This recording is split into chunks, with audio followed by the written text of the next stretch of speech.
এবং সম্মানিত দেশবাসী, আপনারা ইতিমধ্যে সকলে অবগত হয়েছেন যে আমরা সমন্বয়কবৃন্দ এবং আমাদের বৈষম্যবিরোধী ছাত্র আন্দোলনের যে লিয়াজু কমিটি এবং আমাদের সাথে আমাদের সম্মানিত শিক্ষক ঢাকা বিশ্ববিদ্যালয়ের অধ্যাপক আসিফুজ্জামান স্যার এবং চান্দিমুদ্দিন স্যার আমাদের সাথে আজকে আমরা একত্রে বঙ্গভবনে এসেছিলাম মহামান্য রাষ্ট্রপতি এবং সেনাবাহিনী, বিমান বাহিনী এবং নৌবাহিনী তিন বাহিনী প্রধানের সাথে আমাদের দীর্ঘ সময় বর্তমান পরিস্থিতি এবং অন্তর্বর্তীকালীন সরকার নিয়ে আলোচনা হয়েছে। আমাদের একটি ফলপ্রসূ আলোচনা হয়েছে এবং ছাত্র নাগরিক অভ্যুত্থানকারীদের পক্ষ থেকে যেই সরকার প্রস্তাব করা হবে সেই প্রস্তাবিত সরকারই চূড়ান্ত সরকার, চূড়ান্ত অন্তর্বর্তীকালীন সরকার হবে সেই নিশ্চয়তা আমরা আজকে বঙ্গভবন থেকে পেয়েছি। আমরা প্রাথমিকভাবে আমাদের অন্তর্বর্তীকালীন সরকারের জন্য সরকারের প্রধান উপদেষ্টা হিসেবে সর্বজন গ্রহণযোগ্য নোবেল পুরস্কার বিজয়ী আন্তর্জাতিক খ্যাতিসম্পন্ন ব্যক্তিত্ব ডক্টর মোহাম্মদ ইউনূসের নাম প্রস্তাব করেছিলাম এবং আজকে মহামান্য রাষ্ট্রপতিও সম্মতি দিয়েছেন ডক্টর মোহাম্মদ ইউনূসকে প্রধান করে অন্তর্বর্তীকালীন সরকার দ্রুত সময়ের মধ্যে গঠন করা হবে এবং আমরা এই অন্তর্বর্তীকালীন সরকারের একটি তালিকা, প্রাথমিক তালিকা দিয়ে এসেছি যেখানে নাগরিক সমাজ সহ ছাত্র প্রতিনিধিত্ব রয়েছে এবং খুবই দ্রুত সময়ের মধ্যে আমরা এই তালিকাটি নিয়ে বিভিন্ন রাজনৈতিক পক্ষের সাথে আলোচনার মাধ্যমে এটি চূড়ান্ত করা হবে এবং খুবই দ্রুত সময়ের মধ্যে অন্তর্বর্তীকালীন সরকার ঘোষণা করা হবে এবং সবার প্রতি এই আহ্বান থাকবে। আজকে বাহিনী প্রধান এবং রাষ্ট্রপতির সাথে আমাদের দেশের বর্তমান পরিস্থিতি নিয়ে আলোচনা হয়েছে। রাষ্ট্রপতি এবং মহামান্য রাষ্ট্রপতি এবং তিন বাহিনী প্রধান অভ্যুত্থানকারী ছাত্র নাগরিকদের সম্মান জানিয়েছেন এবং পাশাপাশি দেশে যে ধরনের পরিস্থিতি চলছে, অরাজকতা এবং সহিংসতা আমরা দেখছি নানা ধরনের, তার প্রতি গভীর উদ্বেগ প্রকাশ করেছেন এবং আমরা সকলের প্রতি আহ্বান জানাবো যে অভ্যুত্থানকারী ছাত্র নাগরিকদের প্রস্তাবিত সরকারি বাংলাদেশে দ্রুত সময়ের মধ্যে ঘোষণা করা হবে।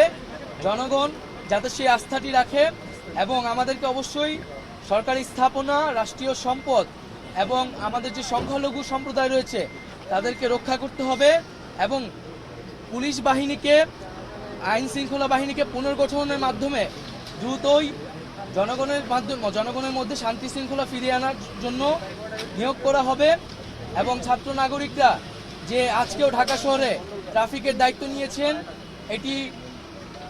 এটি মন্দির পাহারা দিচ্ছেন, এটিকে সবাই প্রশংসা করেছেন এবং দেশে আইন শৃঙ্খলা বাহিনী ফিরে আসা না পর্যন্ত আমাদেরকে সবাইকে সতর্ক থাকতে হবে এবং আমাদেরকে এই যে কোনো ধরনের নাশকতা যাতে না হয়, লুটপাট যাতে না হয়, সেজন্য ছাত্র জনতাকে পাহারা দিতে হবে, সতর্ক অবস্থানে থাকতে হবে। সকলে মিলে ছাত্র জনতার দেশ গঠনের মাধ্যমে আমরা যে নতুন বাংলাদেশ, সেই বাংলাদেশ বিনির্মাণ করব।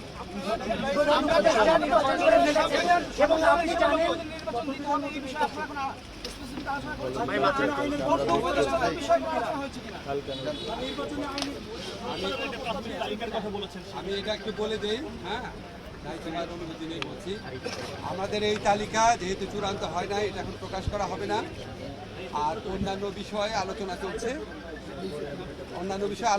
কতদিনের সরকারি বিষয়ে আলোচনা চলছে। সেটা আমরা 10 থেকে 15 জনের একটা প্রাথমিক তালিকা দিয়েছি। সেই তালিকাটি এখন আমরা প্রকাশ করব না, যেহেতু এটা একটা প্রাথমিক। সেটা আমরা আরো চূড়ান্ত করে দ্রুত সময়ের মধ্যে, সেটা প্রায় 24 ঘন্টার মধ্যেই সেই তালিকা সহ আপনারা সরকারের অন্তর্বর্তীকালীন সরকারের ঘোষণাটি দেশবাসী পেয়ে যাবে।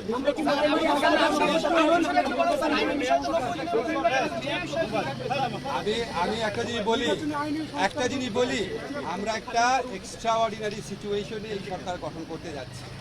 এক্সট্রাঅর্ডিনারি সিচুয়েশনে সরকার গঠনের ক্ষেত্রে বিভিন্নভাবে এটাকে বৈধতা দেওয়ার সাংবিধানিক রীতি আছে, নিয়ম আছে, সেটা ফলো করা হবে।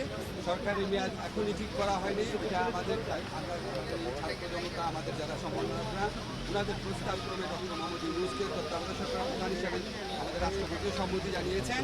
অন্তর্বর্তীকালীন সরকার হিসেবে উনি আসার পর এই ব্যাপারে একটা ঘোষণা আসবে। আমি আপনাদেরকে অনেক কথা বলি, অনেক ব্যাপারে আজকে আমি শুধু দুটা কথা বলার জন্য। একটা হচ্ছে আমি আমাদের ছাত্র যারা সমন্বয়ক আছে, নাহিদ, আসিফ, তারপরে আপনার হাসনাত, সারজিৎ, বাকের, আজকে ওদের সহ অন্যরা মানে মূলত আলোচনা করেছে চারজন। তো ওদের যে আলোচনার স্কিল দেখেছি, ওদের যে আলোচনার আউটকাম দেখেছি, এটা একটা মুগ্ধ করার মতো, মানে আমি নিজে বিশ্বাস করতে পারি না ওরা এত ম্যাচিউরলি সব কিছু এখন ডিল করতে পারি। আমরা খুবই লাকি, আমরা শুধুমাত্র অভ্যুত্থানের নেতা পাই নাই, ইনশাআল্লাহ আমার মনে হয় রাষ্ট্র গঠনের নেতা আমরা পেয়ে গেছি। আরেকটা কথা, এটা আমাদেরকে বলতেই হবে, আমাদের সেনাবাহিনী, আমাদের নৌবাহিনী, আমাদের বিমান বাহিনী, ওনারা অত্যন্ত আন্তরিকতার সাথে আলোচনা করেছেন এবং আমাদের কাছে ওদের সম্পর্কে এত প্রশংসা করেছেন।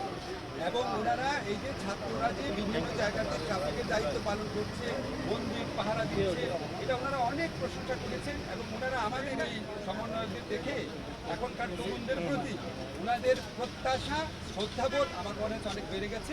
ওনারা অনেক সহযোগিতা করেছেন, অনেক কষ্ট করেছেন। আপনারা জানেন আমরা কত ঘন্টা তাদের আলোচনা করছি। আমরা মনে করি যে আমার ব্যক্তিগত অভিমত, নিশ্চয়ই নাহিদও স্বীকার করবে, যে আমরা এই যে সেনাবাহিনী আছে, বিমান বাহিনী আছে, নৌবাহিনী আছে, ওনাদের কর্মীদেরও আমাদের পক্ষ থেকে ধন্যবাদ জানাই। বর্তমানে দেশে যে পরিস্থিতি চলছে তাতে একটা সরকার কত প্রয়োজন, আইন শৃঙ্খলার অবনতি খুব বেশি। কেউ মনে করছে যে কালকেই শপথ বা আজকে শপথ হলে ভালো হতো, একটা সরকার পেলে ভালো হতো। প্রধান উপদেষ্টা যখন সিদ্ধান্ত হয়ে গেছে তখন কালকে শপথ অনুষ্ঠান বা সরকার গ্রহণ বা কার্যক্রম শুরু করা বাধা থাকে।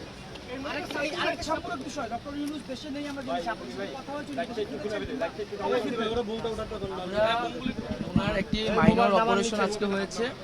উনি আগামীকালই দেশের উদ্দেশ্যে রওনা হবেন। হয়তো আগামীকাল রাতে অথবা পরশুদিন সকালের মধ্যে উনি দেশে এসে পৌঁছাবেন এবং এর মধ্যেই আমাদের তালিকাটিও চূড়ান্ত হয়ে যাবে এবং হয়তো আমরা 24 ঘন্টা বা তারও কিছু সময়ের মধ্যে, অধিক কিছু সময়ের মধ্যেই আমরা পূর্ণাঙ্গ যে সরকার, অন্তর্বর্তীকালীন সরকারের শপথ যে বিষয়টি সেটি আমরা করে ফেলতে পারব।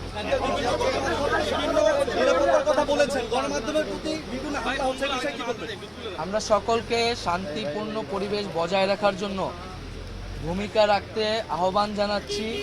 আমরা ছাত্র জনতারা এই অভ্যুত্থান করেছে, এখন এই অভ্যুত্থানকে রক্ষা করার, একটি নতুন বাংলাদেশ গঠন করার দায়িত্ব তাদের। যারা আমরা দেখেছি বিভিন্ন ধরনের নাশকতা করা হচ্ছে, হামলা করা হচ্ছে, পরিকল্পিতভাবে করে এই আন্দোলনকে নস্যাৎ করার চেষ্টা করা হচ্ছে।